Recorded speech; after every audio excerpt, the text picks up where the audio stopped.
In the first scene, we see a man in a wrecked house who is very upset. He is watering a tree in his garden that is almost totally dead, except for one branch with a few green leaves hanging on for dear life. As the camera zooms in on his face, the man turns around, and we can see that someone has put something in his mouth. He will die if he says even one more word. But how did he get into this mess? A few weeks earlier, the scene changed. As a literary agent, Jack McCall's job is to find skilled authors and sell their books to publishers. Jack is a great business person and an even better speaker. His co-workers know him as someone who can talk anyone into doing anything. Jack also has a beautiful wife named Caroline and a son who is 1 year old. He loves his family very much, but he often puts work before family. Caroline is used to taking care of the baby by herself, and she is tired of her husband not taking his family responsibilities seriously. One morning, Jack finds out in his office that Dr. Sinja, a well-known spiritual leader, is in the city. Jack is interested in him because he knows that if he wrote a book, it would be a big hit and make a lot of money. He tells his team about the idea. They aren't sure if a spiritual leader will agree to work with them,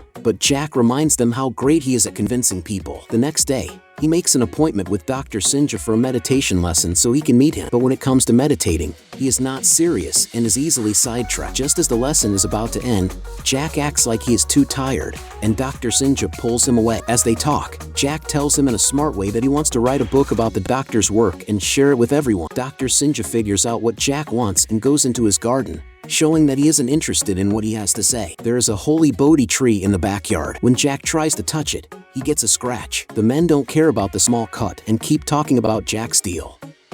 The teacher finally agrees to work with him after he tells him how much he respects Dr. Sinja and his lessons. Jack is so happy that he cancels the rest of his plans for the day so he can go see his mother and tell her about his success. She lives in a home for older people and has dementia, which makes her often call her son by the wrong name. Raymond, Jack's late father, and Jack had never been close. So, when his mother calls him by the name of his father, he looks upset. When he and Caroline have a fight in the evening, the day gets even worse for him. Caroline wants to move to a family-friendly area so that their son can grow up in a better place, but Jack doesn't want to leave the bachelor pad they live in. Instead, he advises that they paint the studio room so that it can be used as a baby's room. In the middle of their fight, the ground starts to shake. In a matter of seconds, the whole house starts to move, and out of nowhere, a Bodhi tree grows in the garden. Jack is stunned when he looks at the beautiful tree and sees that it looks just like the one that gave him a splinter. Even the red mark that the first tree had is on this one. He decides that Dr. Sinja must have sent it to him as a gift in the end. The next morning, when Jack gets Dr. Sinja's book, which he thinks will make him a lot of money, he is very happy. But his plan doesn't work out because the book only has 5 pages. Jack goes to Dr. Sinja's ashram because he thinks he is playing a joke on him. When he gets there, he finds out that the spiritual leader wants to keep the book short. He says this is a breach of contract, but Dr. Sinja won't change his mind. Dr. Sinja gets interested when Jack talks about the tree in his backyard. They go to his house to check on it and see that a branch is bare while the rest of the tree is green. Dr. Sinja looks at it for a while and then makes a shocking discovery. Jack's life is now tied to the tree. Every word he says will make a leaf fall, which means that when there are no more leaves, so will his life. Jack gets scared and tries to cut down the tree with an axe, but he hurts himself. This is when Jack finds out that if the tree gets hurt, he will get hurt too. The only way for him to stay safe is to stop talking. After talking to his co-workers in Bolivia, Dr. Sinja says he will help him, but that will take 3 days. The next morning, after having a bad dream, Jack wakes up and tries to leave a note for his wife. It doesn't take long for him to realize that every word he writes makes a leaf fall. In fact, if he tries to talk to anyone, the tree will talk back in some way. In the next scene, he goes to work without any hope and has trouble getting there because of his new condition. The barista gives him the wrong coffee, and when he tries to help a blind man, he causes an accident. At work, he meets an important client he can't talk to, which makes the rest of his day even worse. While he is trying to talk, 2 squirrels start climbing up the tree at his house. Because of this, Jack feels ticklish and starts to laugh, which makes him look like a fool.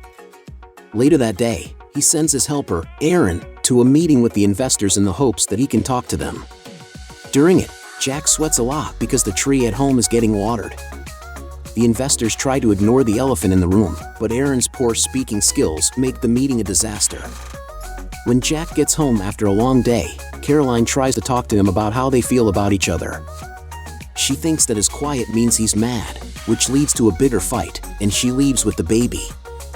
After only one day of living with the curse, Jack has lost his biggest backers, and his family is hanging by a thread. The truth of it all hits him like a storm and makes him feel like he can't do anything. He spends several days trying to call Dr. Sinja in Bolivia to find out what's going on, but he doesn't get an answer.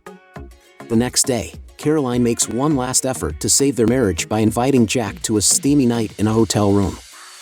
He walks into the room excitedly when he sees her waiting for him in her pants. But soon after Caroline asks him if he loves her, things start to go wrong. Caroline can't get Jack to say anything but yes, so she decides to leave him for good. After that, Jack has to go to another meeting with the investors whose money he lost yesterday. This is his last chance to impress them and make up for the last meeting, which didn't go well. Even though he's scared, Jack tries his best to fit in, but it seems like luck isn't on his side. The gardener uses chemicals to spray the Bodhi tree at home. This makes Jack cough so hard that he can't stop. Still, his boss tries to keep the meeting going before Jack gets high on the drug and stuffs her nose with a stick. This is the last straw for the owners, who no longer want to work with someone so childish. After the meeting, Jack's boss fires him and makes sure he can't work in the business again. At the end of the day, he goes home angry and calls his helper, Aaron, to come over. He tries to explain the problem to poor Aaron by drawing a picture. After several hours, Aaron finally gets it. When he doesn't believe in the threat, Jack has to say more words to show that he's right. After that, he tells Aaron to keep an eye on the tree while he does random acts of kindness around the city. While talking to Aaron on the phone, he feeds the poor, gives money to a church, and saves a cat stuck in a tree, but nothing breaks the curse. Aaron has to go back to the office at some point, leaving Jack alone again. He does nothing but sit in front of the tree and think. Jack thinks about his youth when he wants to rest. He remembers how happy his family was before his father left his mother and left him alone. He has never been able to forgive his father for what he did, even though it happened years ago. This has always bothered him. Jack is sleeping when, all of a sudden, he wakes up and finds out that Dr. Sinja is back in town.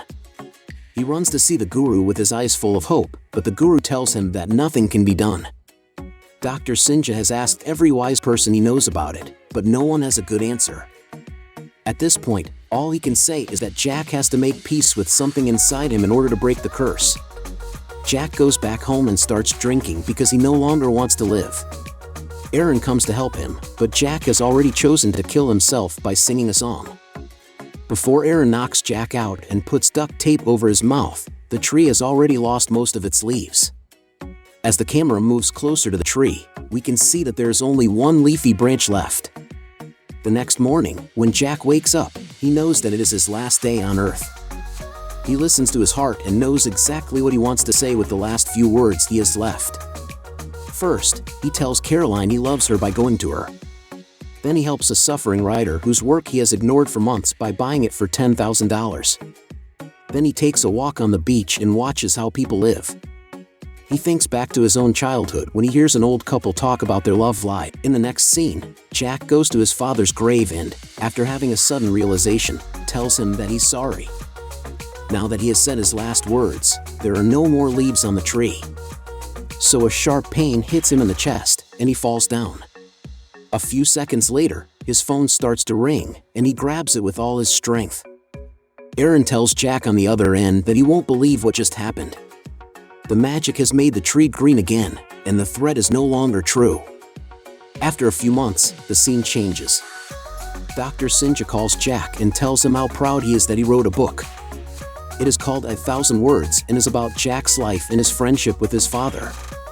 He became a different person after the curse was broken. Now that he has a family, he is truly happy with his life. In the meantime, Aaron has moved into Jack's old job and is just as cocky as his former boss. Soon, he will get his own lesson from the Bodhi tree that comes out of nowhere in his office. Jack shocks Caroline somewhere else by getting her the house she really wanted and a good place for their child. He put a Bodhi tree in the garden to remind him of what he had learned. The movie ends with the couple and their child playing in their new home.